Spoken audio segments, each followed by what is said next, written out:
We have a big episode here today. We have one of our really close friends, Ash, on with us. We're really excited to have our first guest. Ash has been our friend for many years now. He's going to come on, talk about how we became friends, and he's also going to talk about his longtime idol and favorite superhero of all time, Superman. And in particular, his favorite Superman is Henry Cavill Superman, which is obviously directed by Zack Snyder through Man of Steel, BVS, and Justice League, Zack Snyder's cut. But Zack Snyder did have a version in which Superman basically became cucked because when he died, Lois ended up being with Bruce Wayne. So of course we're going to give him shit for that. And we're going to tally it. So let's fucking go. We're going to have Ashley on, and we're going to see how many times we mention the fact that Superman is a cuckold. Release the cucked cut. Let's go.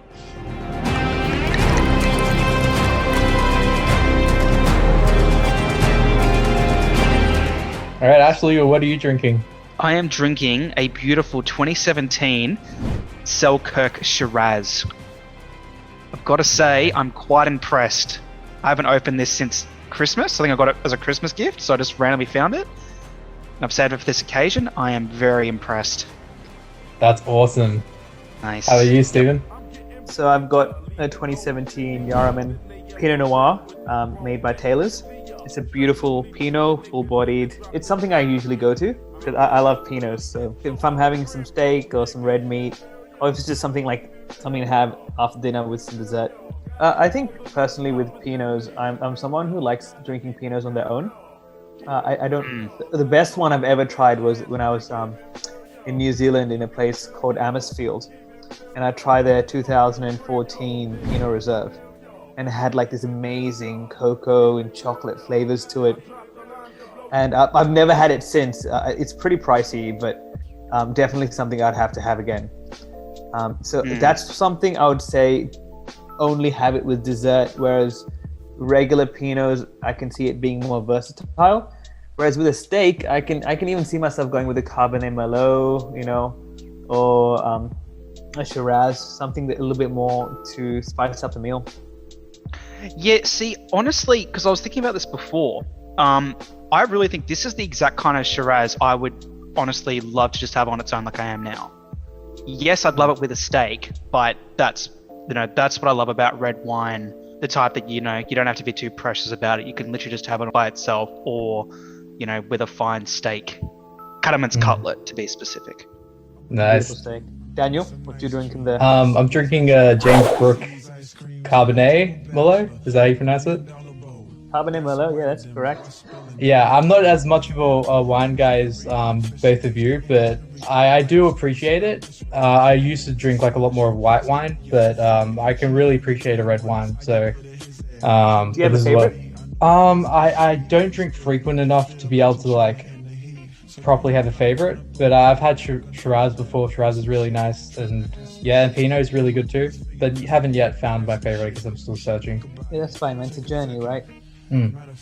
Actually, it's really great to have you on. We've been meaning to do this for a while now, but finally get a chance to do it. Oh, boys, I'm just so glad to finally jump on to spice things up. Looking forward to it, You want man. to tell us a little bit about how we all met and how we ended up in the place we are right now? Man, let's. I think it's time for us to go to a galaxy far, far away. I think the best way to tell this story, I think we've got to go back to the good old year of. Oh God, what was it, Daniel? So 2008. 2008. This is when we were just starting high school. So I'll start with the story of how I met Daniel, because you'll quickly notice that this is very much a long story on how all three of us came together. So 2008, Dan, from memory, we pretty much met at Year 7 camp, right? Yep, Year 7 camp. Yeah, straight off a bus. And that, you could already make a joke for West Tigers fans out there, on the bus. That was the first joke that came from that, getting off the bus. But pretty much the earliest memory I have is we literally were just talking and we just suddenly bonded over our love of wrestling. Yep. You're talking about I think John your Cena? favorite was, my favorite was John Cena! which still is to this day. And yours was Batista. Yeah. Dave Batista. Yeah, nice. But the weird thing about how we first met is that pretty much there's a weird gap after year 7 camp. And I think a lot of that was literally just because we didn't really get put in the same class. That was a huge part of it. Yeah, we're just in different groups. Yeah, so like, because the thing with year 7 is obviously, you're meeting new people. And I think it's important when you develop those friendships that you've got to, be around each other as much as possible. Like be it, the same class or whatever it may be. And yeah, there was just this kind of gap. Like we just couldn't really like talk again. Not because we didn't want to, I guess, because we literally never really saw each other. Yeah, we literally, nothing against each other. We just weren't around each other. So yeah. I feel like maybe there was something. Maybe like, there's always something. For like having cinema was my favorite. Yeah, it was like but yeah, so there was that gap. But then suddenly, as fate would have it, enter the golden year of 2010, year 9. Middle of high school. We're not too young, but we're not too old yet. So like, I feel like when I reflect on this, it's almost like we're not like little year 7, little year 8. So we're not like the little kids, but we're not like the year 11 or year 12s yet. We're quote supposed to take school seriously. Right. We don't have any responsibility yet. Yeah. But yeah, lucky for us, like, we just basically got put into a few of the same classes. Yeah. And before you know it, I guess we just hit it off. We started talking. We just started chilling. We just started bonding. Yeah, what was your first memory of year 9? That's a good question. It's sort of like a haze, but yeah, I remember like we hit it off straight away year 9. And a big part of that, like you said, we were in the same classes. And yeah, our humor is very similar. Our tastes and things that we liked were very similar, whether it was wrestling, comic books, anything. Ray William Johnson on YouTube. Yes. We found something to bond over, which is really cool. Absolutely. So one of the things, because I was listening to this in your episode from I think a few weeks ago, when you were talking about how when you went to Epping Boys, like you kind of just when you were not a good student. I would argue that early stage I think started for you and I in year 9, because just real quick, I don't know if you remember this, but in year 7, I was basically a teacher's pet. I got like the year 7 community service award. I did like some weird speech. Like it was so just real quick. So the star school we went. Yeah, so Holy Cross, it's a Catholic school, right? So they had like all these mass celebration stuff that we had to deal with, right? And yeah, I just remember in year 7, I purposely just managed to weasel my way out of getting a detention because I was scared shitless to get detention. I was like, no detention. Year 9 comes. I remember one parent-teacher night, some guy, I think geography teacher or something, he says to one of my parents, "Oh, Ash, he used to be really quiet, but now he won't stop talking to Daniel Cassiv." Really? And I was like, "Oh crap!"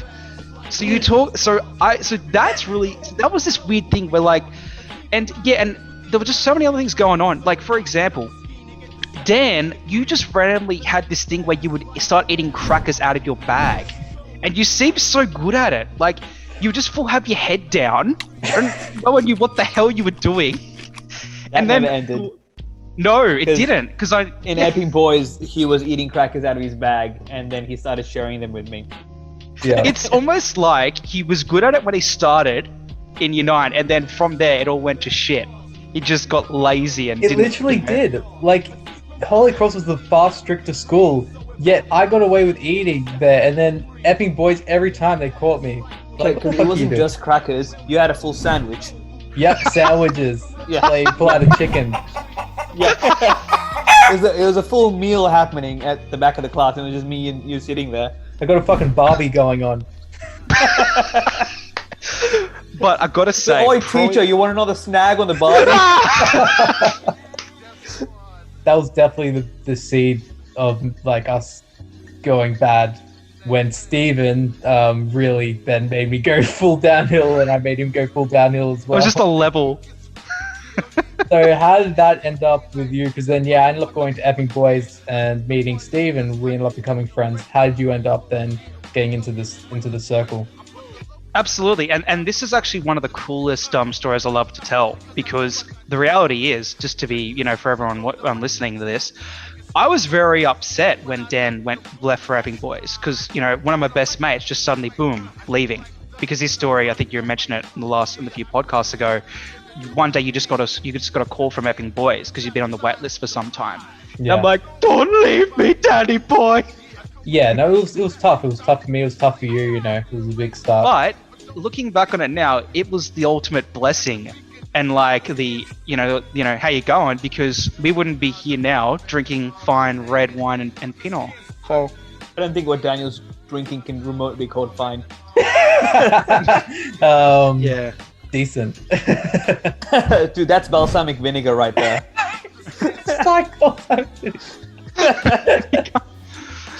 But yeah, so Stephen, such a weird, interesting way we met, hey, because it was year 11, if I recall. So there was a group chat or something, because there was this weird phase going on. I think, correct me if I'm wrong, Dan, but from memory, like, I was just saying random shit. And Yes. I remember you saying this Stephen guy, like, you and him are very different, but you're both random as fuck. Yes, And that's very true to this day. in the group chat, the first memory I have of Stephen, keeping in mind, I hadn't even met the guy in person, right? I just randomly hear him saying, "Oh, Ashley, you're cool. Cool like a carrot."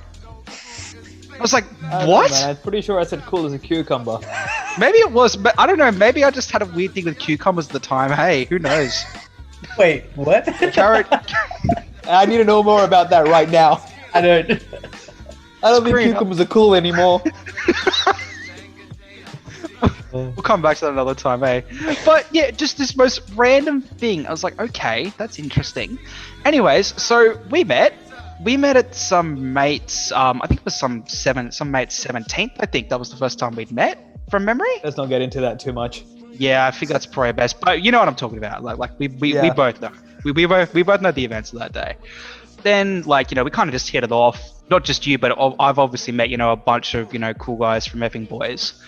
And pretty much ever since high school, we've all just, like, had this really cool but crazy trio dynamic, if you will.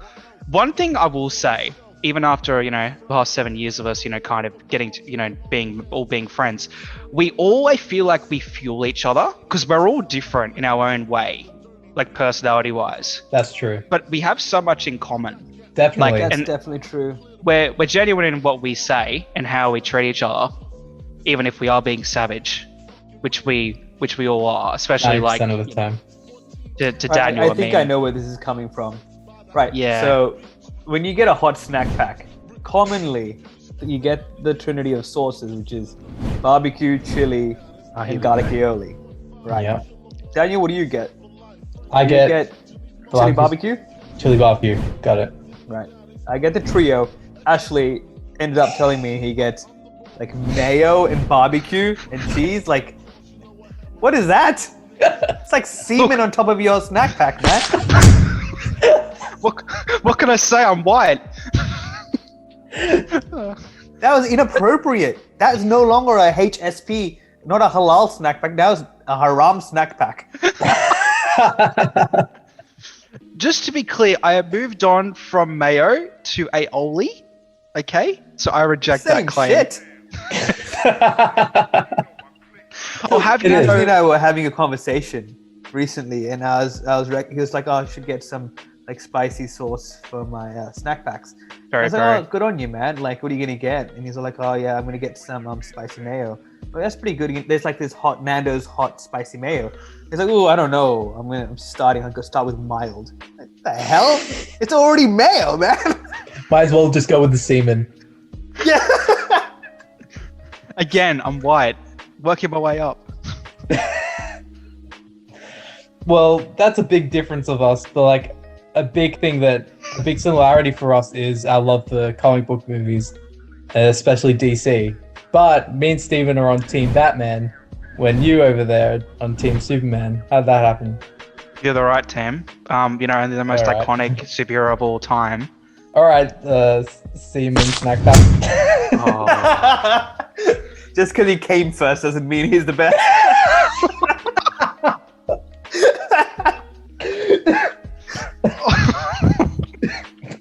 actually- Super Jack. He wants his food fast. It's all about who came first. That's All rough. right. Put us out of our misery and tell us how you got into Superman. So, anyways, these small-minded fools with their Batman love, far out, boys. If you want to stick to the mortal love, fine, good for you. Do you want a freaking medal? Okay, so whilst these two are stuck in their bloody mortal Batman fanatic cave, Hey, you know what? Lois was also stuck in that cave in the end. Oh, don't even go there. You're stuck in her cave. Don't even go there. Remind me, super cock. Remind me, what ends up happening to him when he does that? There's a certain movie, a scene called Batman v Superman, where he kind of rips out his heart. Just saying, how does that end for Batsy, huh? We can probably come back to that though. Pretty sure Lois has his kid, but anyways. Yeah. Oh, he'll just die. Anyways, so let's get into Superman. Oh, I hate you. I hope you choke on your. I already have choked on this. keep mine. I'd choke on that too, man. We know Lois did. All right.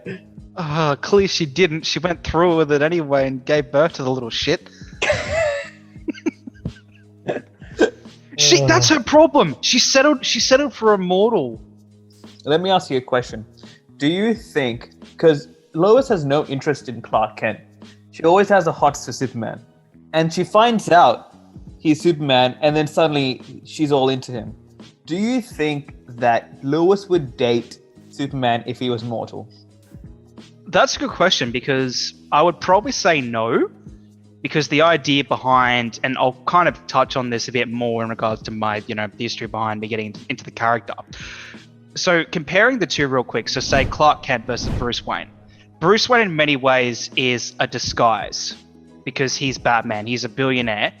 Whereas Superman, Clark Kent is an actual person. Yes, he is a disguise, but Clark is actually a person, whereas Bruce Wayne is pretty much designed to be his cover so that he can, because who he is as Batman is who he truly is. Whereas Superman, whilst yes, when he's Superman, he is his true self, Clark is still a person though. He is the person that grew up. He came to Earth from another planet. He grew up on a farm with his parents. He went to high school. He lived, a fairly normal life. And then he found out, obviously, that he's got superpowers. But to answer your question, it depends because there has been, obviously, a lot of different versions of Superman. If we're talking about, I guess you could say kind of like, maybe say the Smallville version, I think it's a bit of both. But overall, I think if you go through the history of it, yes, like traditionally speaking, Lois is very much in love with Superman because he's Superman. What was your gateway into Superman?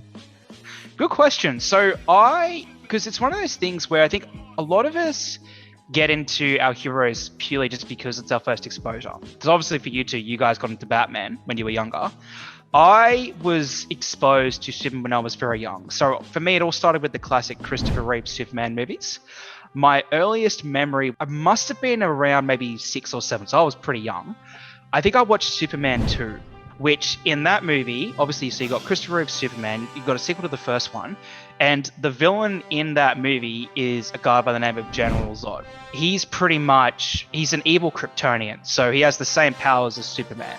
And the whole plot of Superman 2 is basically Zod escapes from, you could call it Kryptonian prison, if you will, and only Superman can save humanity. So that left a major impact on me because, because Christopher Reeve's Superman, you could say, is probably that classic, hopeful, optimistic, bright character of Superman, like that symbol of hope, right? And then you've got in that movie basically what I still call to this day is Superman's perfect villain in General Zod because he's got the same powers as him.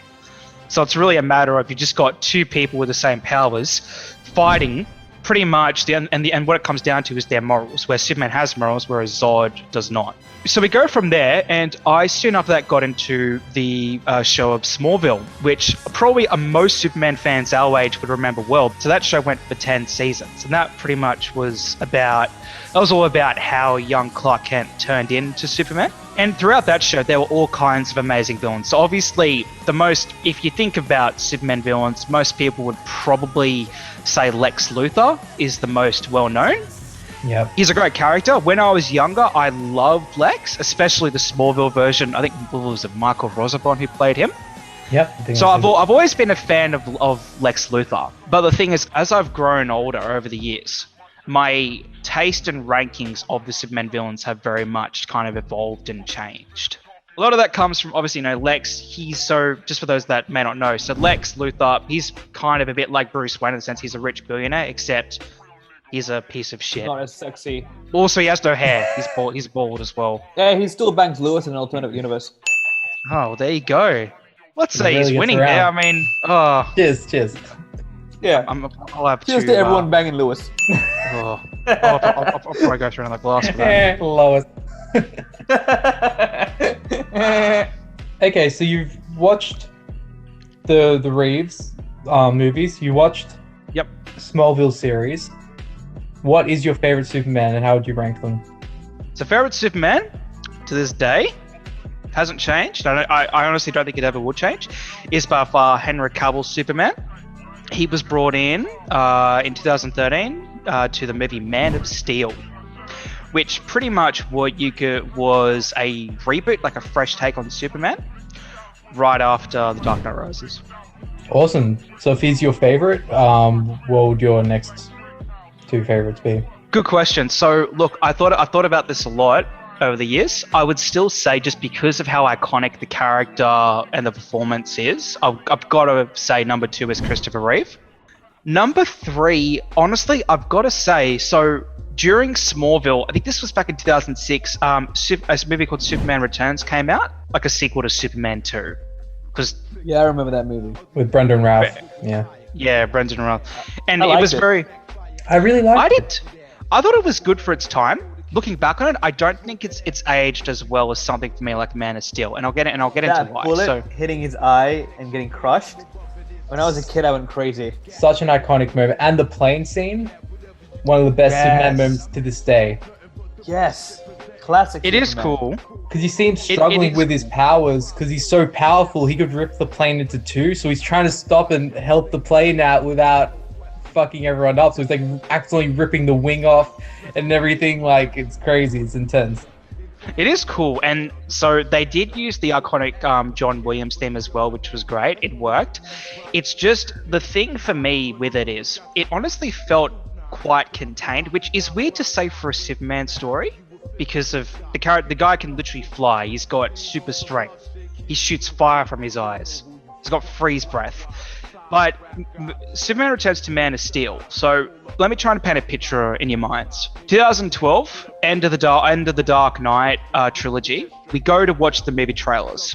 Suddenly, I hear this epic theme. I think it's called The Bridge of Khazad-dûm. This was played in Lord of the Rings, when that sad scene when Gandalf dies. If you guys have been watching, remember that.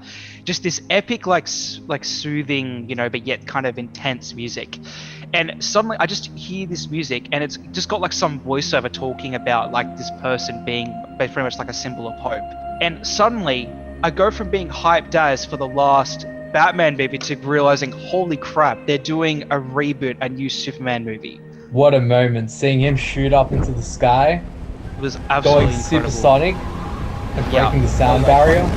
Yeah, it was cool. And that's when I knew from there, all right, like some years have passed, obviously, since Superman Returns. We've got much better technology now to, in terms of, the kind of story they're going to do. And as well as I found out, of all villains, they're doing General Zod, or as I like to call Zoddy. Nice. So taking all that back to Christopher Reeve. Would you say General Zod's your favorite villain of all time, Superman? Absolutely. I would say Favorite villain, full stop. the thing with Zod is, when I was younger, yes, I did like Zod, but now I still think General Zod is Superman's perfect villain. I still love Lex because of how iconic he is, but yeah, just the idea that like General Zod, what a perfect way to start Superman's journey. This Zod is a bit different to the Superman 2 Zod, because this is a Zod where he doesn't really get his kicks off bloody, bossing people around saying the iconic kneel before Zod. In this world, he's literally engineered as a general to protect Krypton. So his whole shtick is he looks at humanity as basically a pile of ants. And he's just like, look, I don't care about these people. These people are ants. Our race is better. We literally just basically want to cause genocide and wipe out humanity to save Krypton. And obviously Superman, Henry Cavill's Superman has to, make a choice. Does he want to stand with humanity, having been raised as a human but with godlike powers, or does he want to side with his own people? And it's an absolutely incredible story. I don't really want to spoil it too much for people that actually may not have actually seen it, but it's my favorite movie to this day still. I think you're in the clear. The movie's been out for like 6 years, I think. See, that's the problem. Yeah. You would be surprised the amount of people that actually haven't seen Man of Steel. I would argue to this day it's still one of the most underrated, not just Superman movies, probably one of the most underrated movies. Well, it only grossed like around 600 million, which is not too much compared to like the Dark Knight's $1 billion and stuff. So yeah, I guess some people just didn't catch on to it. That makes sense. Dark Knight, I think the trilogy it wasn't just a great superhero movie, it was a great movie. Nailed it. Yeah. It transcended superhero movies, which comic book movies to this day struggle with. And it makes perfect sense because just Batman is so much cooler than Superman. And so why wouldn't it? You know what I mean? Like, all right, how about Stephen, what's your favorite? So we know that Ashley's favorite Superman is Henry Cavill. So who is your favorite Superman? I'm going to have to agree with him there. If I can't choose any of the animated versions, I'm going to go for Henry Cavill too. I think I'd say Henry Cavill too. It's tough because Christopher Reeve really made the role. But Henry Cavill really brings the best out of Superman as well, and he can bring that brutality. He truly does define Superman, which is awesome. Henry Cavill does an amazing job in The Witcher. Yes, he does. He's a great actor. He brings so much to that role. What I'll just quickly say is one of the things that I think is clear about Man of Steel and the movies that follow. We really do see Superman as his most powerful. That's something I don't think we really saw in previous versions, like, Reeve version or even Superman Returns. Yeah. They were too focused on the hopeful, kind aspect, that's okay. Like that is very much who Superman is. But there is an aspect. Yes, but see, that's the interesting thing because what I think Man of Steel did so well that we haven't really gotten from Superman is we're focusing on literally his alien side, his Kryptonian heritage, and how he balances that with his humanity. Just coming back to Steven's question, so even though I do love General Zod, I'm going to have to say to the Batman fans, because Batman is my second favorite hero, or Dark Knight, shall we say, because he's not really a pure hero. That's true. But I've got to say, my second favorite movie is The Dark Knight. I love Heath Ledger's Joker. Joker as a villain, but it's not just as a villain, it's also his dynamic with Batman. They're literally each other's yin and yang. So my favorite villain of all time to this day is still two different sides of the same Joker. Coin. Yeah, not bad for a Superman fan, right? I know, right? Yeah. But yeah, so I am a big fan of Joker, especially Heath Ledger's Joker. I love the 2019 Joaquin Phoenix Joker. Even though the movie is called Joker, it's not so much a Heath Ledger Joker. It's more of a humanized story of how just some random person can turn into Joker. Which I find that Joker. Exactly what creates Joker. Exactly. Yeah. And the scary thing about that is the role that we all can have in creating someone like Joker. That's true. That's haunting. It made it so relatable. You can see someone being twisted and tormented to the point where they snap and suddenly they feel free. Absolutely. Well said, man. I guess we have time for a quick rapid fire round. This is how it's going to work. We're going to ask you questions real fast.